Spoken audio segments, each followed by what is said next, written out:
नमस्कार किसान साथियों। मैं हूं अमित और आप देख रहे हैं हमारा चैनल द टॉप ज्ञान सारथी। और आज हम लोग आए हैं एक अमरूद के पेड़ के पास में। तो ये अमरूद के पेड़ में देख रहे हैं कि पत्तियां इसकी लाल पड़ गई हैं। तो जैसा कि साथियों किसानों के घर के आसपास या कभी कभी बागानों में या खेतों पर अमरूद के पेड़ तो देखने को मिल ही जाते हैं। इसकी पैदावार भी काफ़ी अच्छी रहती है। तो जो अमरूद की पत्तियों पर जो लाल लाल रंग के धब्बे पड़ जाते हैं, पत्तियां लाल पड़ जाती हैं, इनके जो फल हैं वो सड़ने लगते हैं। तो आज हम लोग उसी विकार को देखते हैं। तो साथियों इसमें देखते हैं कि इसका मुख्य रूप से इसमें कारण क्या होता है कि हमारी पत्तियां लाल पड़ जाती हैं इनमें।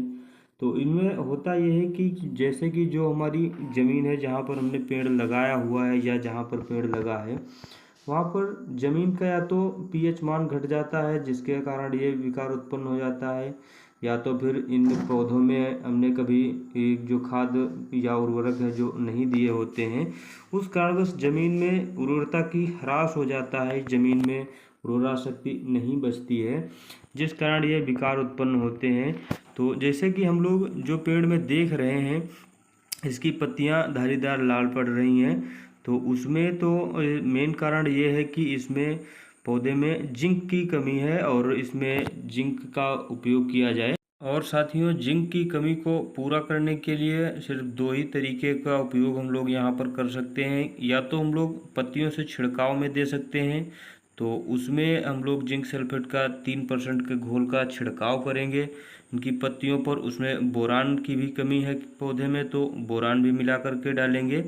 या तो फिर जो हमारा जो पौधा है इसका हम लोग थाला खोदेंगे जड़ के पास, और उससे हम लोग जो है कि जिंक सल्फेट को और डीएपी देंगे। तो उसमें हम लोग डीएपी को 1 दिन पहले या 2 दिन पहले देंगे, उसके बाद जिंक सल्फेट देंगे, क्योंकि इनको साथ में मिला करके पौधे में नहीं डालना है, देना दोनों को भी है। तो इसके लिए हम लोगों को सावधानी ये बरतनी है, इसको अलग देना। इसके पौधे के आसपास की जो भी हमारी घास फूस है उसको साफ कर देना है।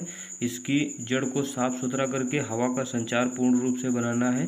कभी कभी जब हवा का संचार नहीं होता तो पेड़ की जितनी भी पत्तियां होती हैं सभी पत्तियां हमारी पीली पड़ जाती हैं, जिस कारण ये विकार जमीन में वायु का संचार न होने के कारण होता है।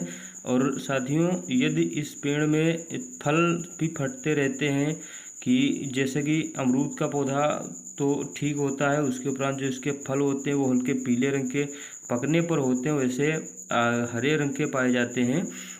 और इसमें जब भी कैल्शियम की कमी हो जाती है तो उसमें फल जो है फट जाते हैं। ये कच्ची अवस्था में भी फट जाते हैं या पकने पर तो ये कतई फट ही जाते हैं। तो साथियों ये मुख्य रूप से इसमें समस्या रहती है। और अक्सर कर जितने भी घरेलू उपयोग वाले आम के पौधे होते, अमरूद के जो पौधे होते हैं घरेलू उपयोग वाले या मतलब घर के पास में जो उगते हैं, उनमें यह समस्या खास कर देखने को मिलती है कि उनमें फल में कीड़ा होता है, फल फट जाते हैं, पत्तियां लाल पीली होती रहती हैं। तो उसके लिए साथियों हमें देना है कैल्शियम नाइट्रेट। और यदि किसान भाइयों पौधे कम हैं हमारे पास में और हम लोग ज़्यादा पौधों का उपयोग जो ज़्यादा पौधे नहीं तो ज़्यादा हम लोग उपयोग नहीं कर पाते हैं कैल्शियम नाइट्रेट का, तो उसके लिए साथियों जो हमारा चूना होता है पुताई वाला, तो उस चूने को भी जड़ में डाल सकते हैं। उससे भी कैल्शियम की भरपूर मात्रा पौधे को मिल जाती है, तो फल फटना रुक जाता है। साथियों इसमें हम लोग देख रहे हैं कि जो हमारी पत्तियां जल गई हैं, जिनके किनारे जले हुए हैं, तो साथियों इसमें हमारा जो है जिंक का छिड़काव और बोरान का छिड़काव देंगे। उसके साथ में हम लोग देंगे माइक्रो मिक्सचर का छिड़काव, जिसमें कि हमारे ये सभी तत्वों की मात्रा पूरी हो जाएगी। और साथियों ये ज़मीन की इसमें छिड़काव ना संभव हो सके तो हमको इसमें ज़मीन में मिलाकर ही इसको दे देना है। उसमें हमको माइक्रोफूड बसर लेना है। तो साथियों और आप लोग जो इसमें कैल्शियम नाइट्रेट का जो उपयोग करते हैं, तो उसमें हम लोगों को ध्यान देना है कि कैल्शियम नाइट्रेट का उपयोग हम लोग लगभग 5 से 7 दिन के अंतराल पर लगभग 3 बार या 2 बार तो ज़रूर करना है। और यदि हम लोग जिंक वगैरह का छिड़काव करते हैं इस पर, जिंक या बोरिक एसिड का और boric acid plus zinc sulphate का, तो उसमें हम लोगों को लगभग इसमें हमको 4 से स्प्रे तो देने ही हैं। और संभव हो सके तो हमें 5-6 स्प्रे देने हैं 7-7 दिन के अंतराल पर।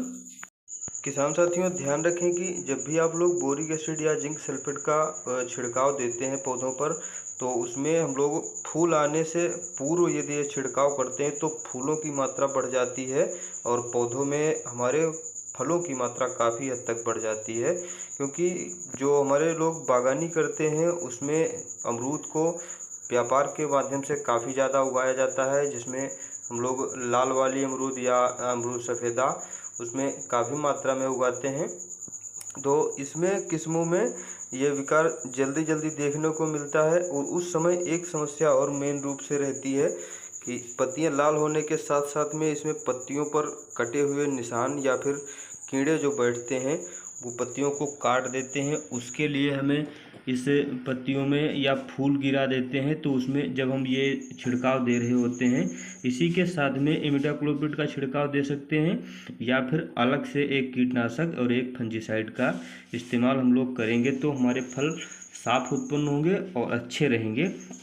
साथियों, जब भी आप लोग थैला बना करके जिंक वगैरह या माइक्रोफूड नीचे से दें तो इसमें पानी ज़रूर साथ में डाल दें, क्योंकि साथियों इससे ये रहता है कि हवा का संचार काफ़ी अच्छा हो जाता है और पानी की मात्रा होने से जो हमारी नई जड़ें निकल रही होती हैं वो आगे की जगह नरम पा करके जल्दी से बढ़ जाती हैं। धन्यवाद किसान साथियों, कैसी लगी जानकारी।